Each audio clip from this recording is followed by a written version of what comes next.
Welcome to another edition of Golf Tips here on Shaw TV. Gino Cavallo at the Sioux Golf Club, along with the pro here, Jeff Hamilton. And today we're going to talk a little bit about etiquette.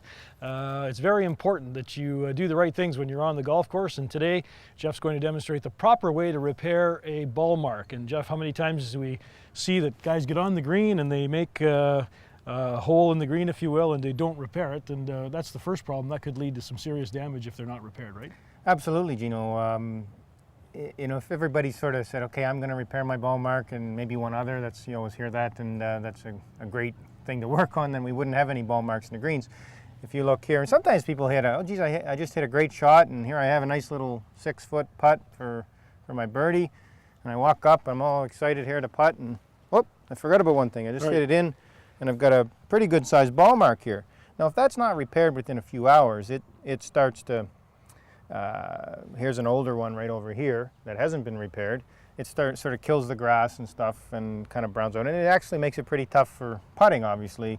You know, you don't want that in your line, obviously. You wouldn't want to putt through that. So what everybody should carry is a little divot tool. Yeah, you've got one there, Gino. I've got mine here, Sioux Golf Club model. And usually they're a two-pronged thing that has a little bend in it, and you want to... So these aren't for eating? Well, they could be. Okay, first thing, you have the right divot repair tool. So Go ahead, Jeff, show us how to repair it properly. So basically, we want to try to get this thing down and go around the outside of the mark and sort of stick it in the ground and bend it back and push it up. Maybe now I go around the other side of it and push it up.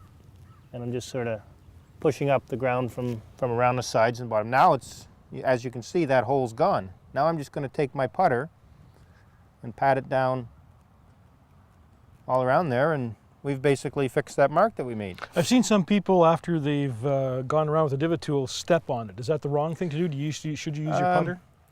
I would use the putter like it used to be when golf shoes, you got your shoes on it, Gino.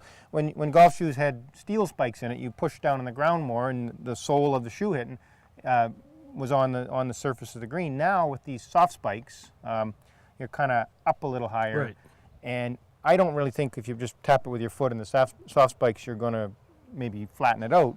So that, I don't have spikes on right now, but that's why mine are flattening out. But so I think it's better to sort of take your putter. Here's that old one we just saw. We'll just sort of fix that one, see if we can get it back. As you can see, it's already starting to turn brown and die, but we'll take that putter and pat it down, and hopefully that recovers.